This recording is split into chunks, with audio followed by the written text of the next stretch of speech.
Now, this is controversial, but one of the standard interpretations of what actually took Wallace to natural selection is he was specifically interested in why would you get that transition? What happens when you've got one group meets another? And we've already mentioned him repeatedly this morning, Thomas Malthus is the elephant in this living room.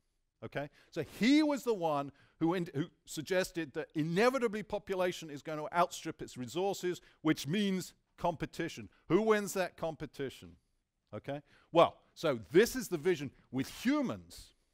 Malthus was writing about humans. Wallace Ternate is very close to that fracture point between Austronesian racial groupings and Melanesian racial groupings. So, as I say, it's controversial, but I think it's actually interesting, and I'm certainly happy with this idea, that this idea of struggle between different groups was key in taking Wallace the final step to natural selection. And by the way, I think he would approve of an idea which I associate with this institution and a venerated member of that institution, Robert Carnero. This is a very Wallace-y kind of idea, looking at the origin of nations.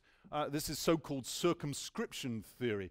This is a Wallace meets Malthus kind of idea. How does a nation arise? Well, here's my farmland on this stage, right? I've got mountains here, a big river, an ocean there. Okay? It creates community. I'm going to fight off outsiders. I'm going to defend my circumscribed universe. Hence the birth of a nation. A very Malthusian, as I say, ultimately Wallacean idea.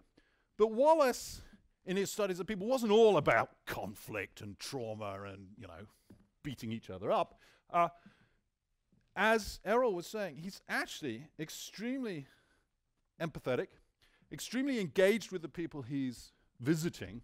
So much so, and this sort of answers a question that was asked earlier, in both of his major travel books, he publishes the most boring conceivable appendices on, this is from the Malay archipelago, this is 117 words in 33 languages of the Malay archipelago.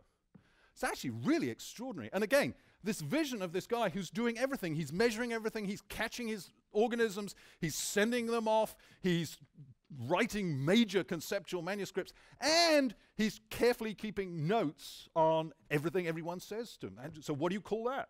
What do you call that? What do you call that? It's all phonetic, of course.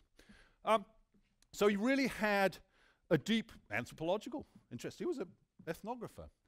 And because of the way he traveled, and this is important, the way he traveled, he's dependent upon local people. This isn't the normal imperial thing is, hello, native, would you carry this? Yes, I'll give you a very little bit of money. Yes. He's actually part of the community. This is the person, arguably, his closest friend in life was a boy when he first hired him called Ali from North Borneo, who worked with him really throughout his travels through the Malay archipelago.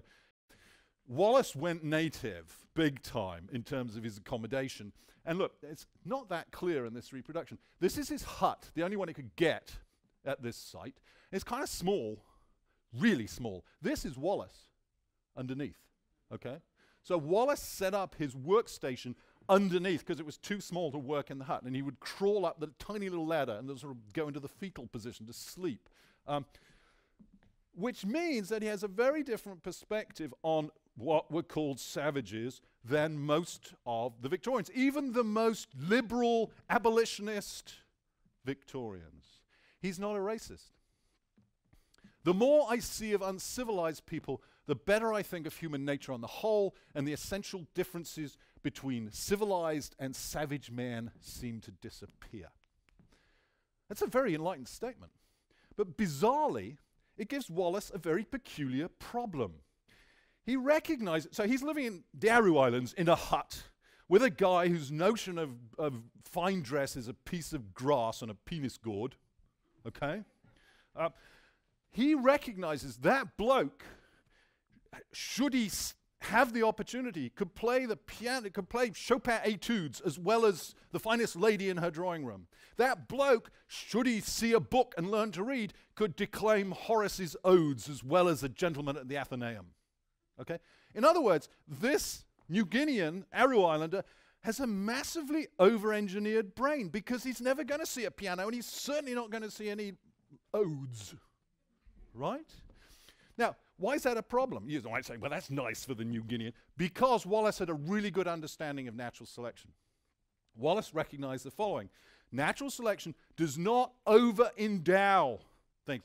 Natural selection does not plan for the future. Natural selection doesn't sort of sit there teleologically say, well, that might, you don't need it now, but it might be useful down the road, so we're going to evolve it. No, it doesn't work that way. If you've got two populations, zebra, and there are lions here, no lions here, and there are mutations which cause some zebra to run faster in both of those populations, that's going to be selected to run faster because the lions are running after them. These, there's no reason to run faster. It's more tiring, right? So that's, but you might say, well, it'd be a good idea because lions might come. Come on, man. No. Natural selection is only responding to the immediate. So how can natural selection endow Mr. Penis Gourd with this mega brain? That was Wallace's conundrum. Actually, I think it's a really interesting problem, and it's what resulted in this big departure from Darwin. Here's the famous Huxley progression. Wallace took one of those species out. No, he said. Humans were a special case. There's got to be more than natural selection operating. Boy, did this upset Darwin. Wallace announced this in 1869. They had two disagreements. This was the biggie, human evolution. The other one was on sexual selection, which was Darwin's pet theory, the peacock's tail theory, if you like. And this, by the way, is very characteristic of their exchange. They disagreed on all sorts of things, and by the way, in a very constructive way. And it's a real dialectic they set up and hammered issues out. Look at this. So we've already seen this quotation. Darwin is horrified. I hope you've not murdered too completely your own and my child by defecting on the key issue of human evolution. And just 2 years later, Darwin publishes The Descent of Man, which is a book about human evolution and sexual selection, the two things he disagreed with Wallace on. Fate has ordained that almost every point on which we differ should be crowded into this single volume, writes Darwin slightly apologetically. And I love Wallace's response. Oh, I look forward with fear and trembling to being crushed under a mountain of facts. That's such a great attitude. That's how science should be done.